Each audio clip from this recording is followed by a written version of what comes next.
નમસ્કાર મિત્રો, આપ સૌનું ફરી એકવાર હાર્દિક સ્વાગત છે એજ્યુઅલ ચેનલમાં। આજે તારીખ છે 13 માર્ચ 2019। આજના આ વિડીયોમાં આપણે જોઈશું આજના કરંટ અફેર્સના બનતા મહત્વના એમસીક્યુ અને સાથે સાથે જીકેની પણ ચર્ચા કરીશું કે જે આપણી નેક્સ્ટ એક્ઝામ માટે ખૂબ જ ઉપયોગી સાબિત થશે। તો આવો આપણે જોઈએ આજના કરંટ અફેર્સના બનતા મહત્વના એમસીક્યુ। પ્રશ્ન પહેલો લઈએ આજનો। 11 માર્ચના રોજ રાષ્ટ્રપતિ દ્વારા કેટલા લોકોને પદ્મ વિભૂષણ પુરસ્કારથી સન્માનિત કરવામાં આવ્યા છે? તો તાજેતરમાં જ રાષ્ટ્રપતિ દ્વારા વિવિધ પુરસ્કારોનું પ્રદાન કરવામાં આવ્યું છે, જેમાં પદ્મ વિભૂષણ પુરસ્કારથી 4 મહાનુભાવોને સન્માનિત કરવામાં આવ્યા છે, એટલે કે ઓપ્શન એ એ સાચો જવાબ રહેશે 4। પ્રજાસત્તાક દિવસના એક દિવસે પૂર્વે મહત્વપૂર્ણ નાગરિક સન્માન પદ્મ પુરસ્કારોની ઘોષણા કરવામાં આવી હતી અને એ અંતર્ગત 4 હસ્તીઓને પદ્મ વિભૂષણ પુરસ્કારથી સન્માનિત કરવામાં આવે છે। તાજેતરમાં જ 11 માર્ચના રોજ 14 વ્યક્તિને પદ્મભૂષણ અને એ ઉપરાંત 94 વ્યક્તિઓને પદ્મશ્રીથી નવાજવામાં આવ્યા છે।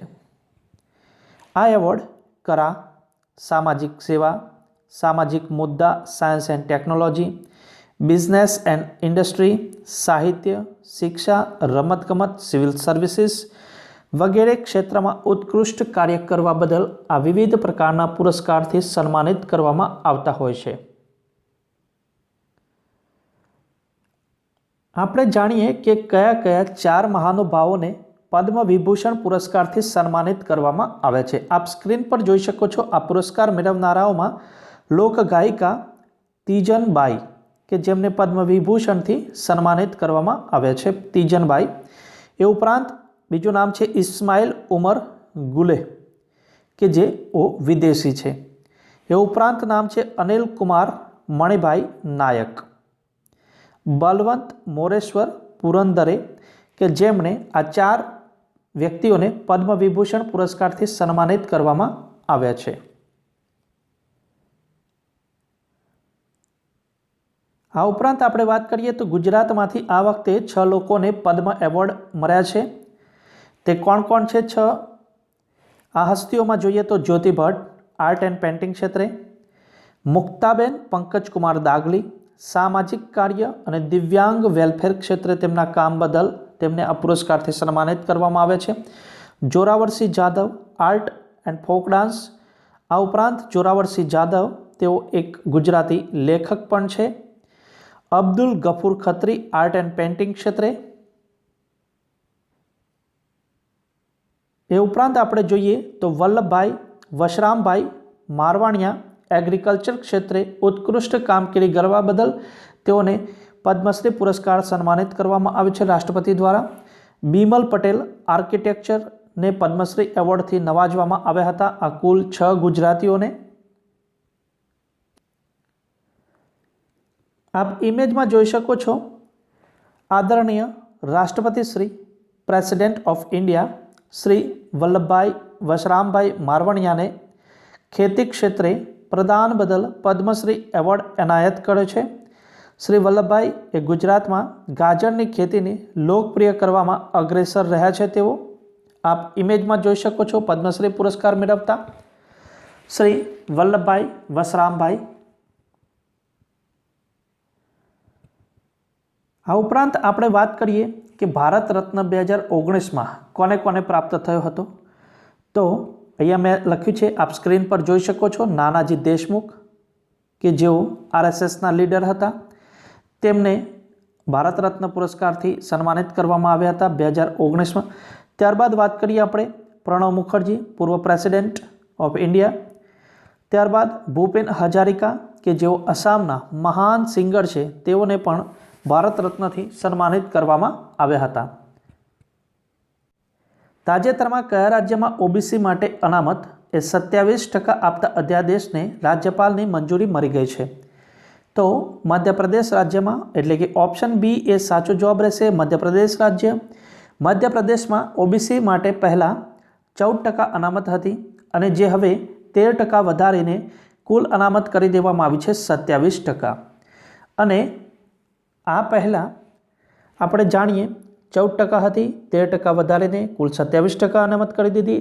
તો હવે રાજ્યમાં કુલ કેટલી અનામત થઈ ગઈ છે મધ્યપ્રદેશમાં? તો મધ્યપ્રદેશમાં કુલ અનામત થઈ જશે 63%।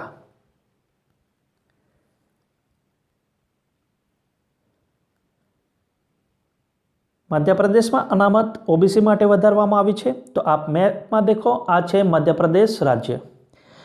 સૌથી પહેલાં આપણે જાણીએ કે મધ્યપ્રદેશ રાજ્યની જે બોર્ડર છે તે ભારતના કયા કયા રાજ્યો સાથે જોડાયેલી છે?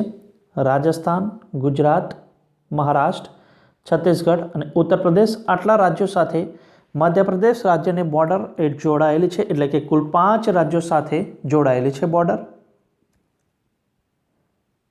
મધ્યપ્રદેશ રાજ્યની આપણે વાત કરીએ તો મધ્યપ્રદેશ એ ભારત દેશના મધ્ય ભાગમાં આવેલું એક રાજ્ય છે। તેનું પાટનગર છે ભોપાલ। અને છત્તીસગઢ રાજ્યની સ્થાપના પહેલાં મધ્યપ્રદેશ એ ભારત દેશનું સૌથી મોટું રાજ્ય હતું। ક્યારે? તો છત્તીસગઢ રાજ્યની સ્થાપના થઈ એ પહેલાંની વાત છે। નવેમ્બર 1 અને 2000ના રોજ મધ્યપ્રદેશ રાજ્યમાંથી ભાગ અલગ કરીને છત્તીસગઢ રાજ્યની સ્થાપના કરવામાં આવી હતી। આપણે જાણીએ કે મધ્યપ્રદેશના રાજ્યપાલનું શું નામ છે? તો મધ્યપ્રદેશના રાજ્યપાલ છે આનંદીબેન પટેલ। મુખ્યમંત્રીનું નામ છે કમલનાથ। અને વિધાનમંડળની બેઠકો કેટલી આવેલી છે? તો મધ્યપ્રદેશમાં વિધાનસભાની બેઠક આવેલી છે 230। આ ઉપરાંત આપણે જાણીએ કે મધ્યપ્રદેશ રાજ્યમાં કયા કયા નેશનલ પાર્ક આવેલા છે જે મહત્વના છે આપના માટે, ઘણીવાર એક્ઝામમાં પૂછાઈ ચૂકેલા પ્રશ્નો છે આ। તો જોઈએ આપણે સૌથી પહેલાં બાંધવગઢ નેશનલ પાર્ક, અવશેષો રાષ્ટ્રીય ઉદ્યાન, કાન્હા નેશનલ પાર્ક, માધવ રાષ્ટ્રીય ઉદ્યાન, પન્ના નેશનલ પાર્ક, પેંચ રાષ્ટ્રીય ઉદ્યાન, સંજય રાષ્ટ્રીય ઉદ્યાન, સાતપુડા રાષ્ટ્રીય ઉદ્યાન, વાન વિહાર રાષ્ટ્રીય ઉદ્યાન અને ડાયનાસોર રાષ્ટ્રીય ઉદ્યાન। આ મહત્વના નેશનલ પાર્ક છે કે જે એક્ઝામની અંદર ઘણીવાર પૂછાયેલા છે। આપ ખાસ યાદ રાખી લેજો, આપ સ્ક્રીન પર જોઈ શકો છો। ત્યારબાદ આપણે જોઈએ આગળનો પ્રશ્ન। 11 માર્ચના રોજ DRDOએ ક્યાં મલ્ટી બેરેલ રોકેટ લોન્ચ સિસ્ટમ પિનાકાનું સફળતાપૂર્વક પરીક્ષણ કર્યું છે?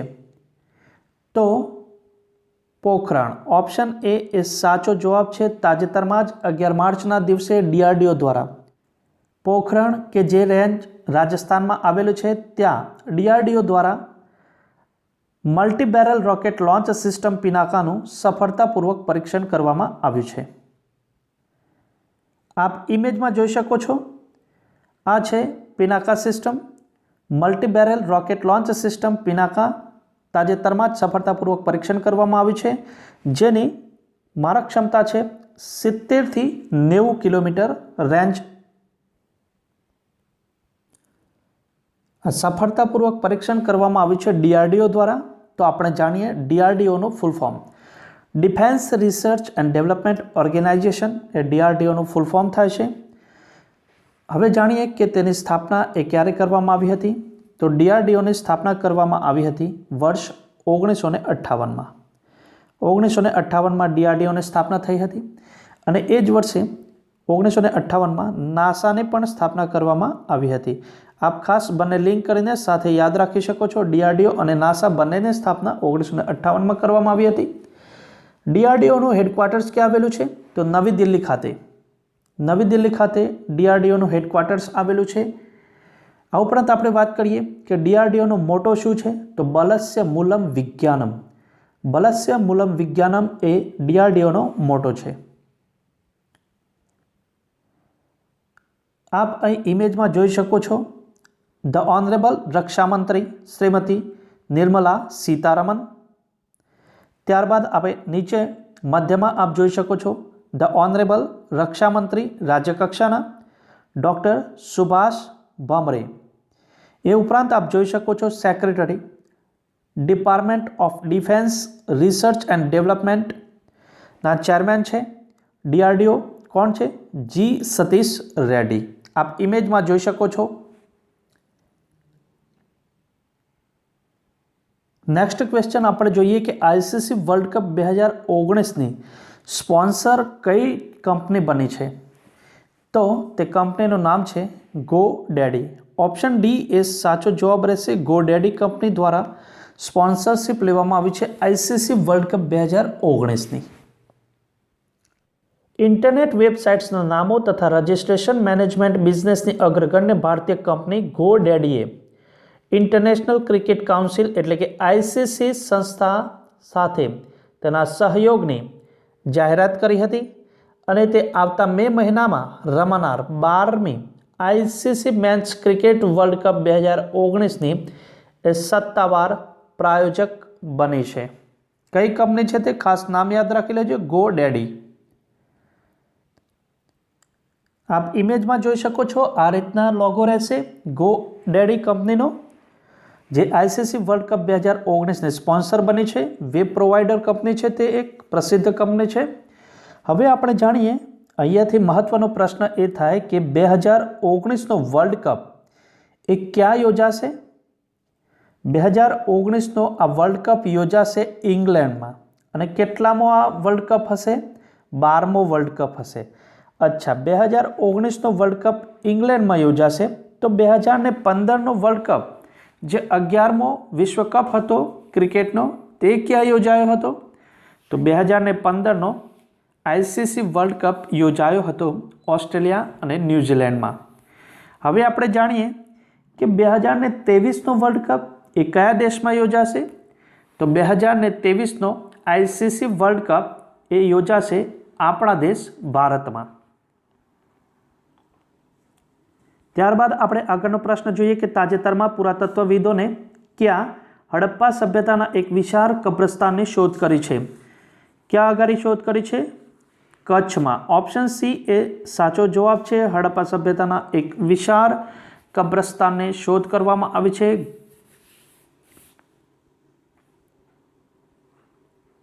કચ્છ જિલ્લામાં 2 મહિનાના ખોદકામ બાદ પુરાતત્વવિદોને હડપ્પા સંસ્કૃતિ સાથે જોડાયેલ એક વિશાળ કબ્રસ્તાન મળી આવ્યું છે. ધોળાવીરાથી લગભગ 360 કિલોમીટર દૂર આવેલું છે આ સ્થાન, અને એ સ્થાન પર 250થી વધારે કબરો છે, જે લગભગ 5000 વર્ષ જૂની હોવાનું માનવામાં આવ્યું છે.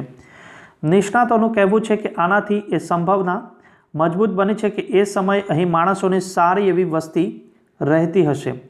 કચ્છ જિલ્લાના લખપત તાલુકાના ખાટિયા ગામમાં ખોદકામ કરવામાં આવ્યું હતું, અને કોના દ્વારા? તો કચ્છ યુનિવર્સિટી અને કેરળ યુનિવર્સિટીએ સંયુક્ત રીતે આ કામ પૂરું કર્યું હતું.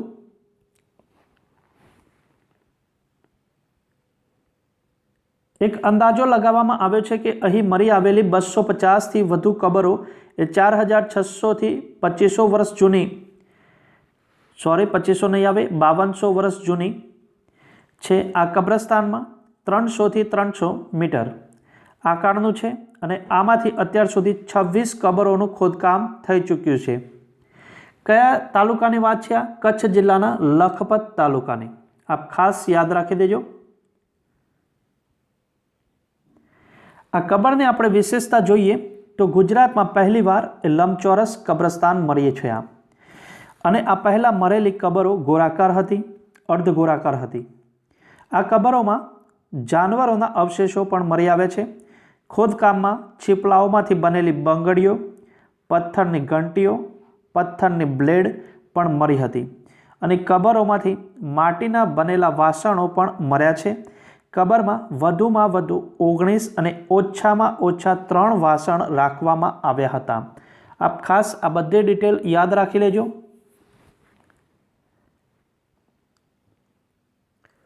તાજેતરમાં નીચેનામાંથી કોને સંયુક્ત રાષ્ટ્રની યુનિવર્સિટી ઓફ પીસ એ ડોક્ટરેટની માનદ ઉપાધિ પ્રાપ્ત થઈ છે? કોણ છે તે? વેંકૈયા નાયડુ. ઓપ્શન બી એ સાચો જવાબ છે. આપણા ઉપરાષ્ટ્રપતિ વેંકૈયા નાયડુ. આપણા ઉપરાષ્ટ્રપતિ વેંકૈયા નાયડુ ભારતમાં કાનૂન શાસન, લોકતંત્ર અને સતત વિકાસ ક્ષેત્રે તેમના યોગદાન બદલ યુનિવર્સિટી ઓફ પીસની ડોક્ટરેટની માનદ ઉપાધિથી તેમને સન્માનિત કરવામાં આવ્યા છે. વેંકૈયા નાયડુ ડૉક્ટર ઓફ ફિલોસોફીની માનદ ઉપાધિથી સન્માનિત કરવામાં આવ્યા છે તેઓને. આની સાથે સાથે આપણે જીકેના પણ અહીંયા 2 પ્રશ્નોની ચર્ચા કરી લઈએ કે દક્ષિણ ધ્રુવની શોધ એ કોણે કરી હતી? તો દક્ષિણ ધ્રુવની શોધ કરી હતી એમન્ડસન. ત્યારબાદ આપણે જોઈએ એ જ રીતનો પ્રશ્ન કે ઉત્તર ધ્રુવની શોધ કોણે કરી હતી? તો ઉત્તર ધ્રુવની શોધ કરી હતી રોબર્ટ પિયરે.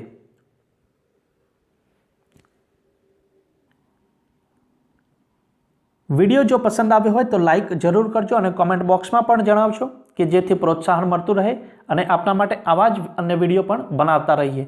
તો હવે જોઈએ આપણે વિડીયોના અંતમાં આપના માટે ક્વેશ્ચન. તાજેતરમાં કયા રાજ્યમાં ઓબીસી માટે અનામત 27% આપતા અધ્યાદેશને રાજ્યપાલની મંજૂરી મળી છે? અહીં 4 ઓપ્શન આપવામાં આવેલા છે, તેમાંથી સાચો વિકલ્પ પસંદ કરીને આપનો જવાબ એ કોમેન્ટ બોક્સમાં જણાવશો. Thank you. જય હિન્દ, જય ભારત. ફરી મળીશું નવા વિડીયો સાથે.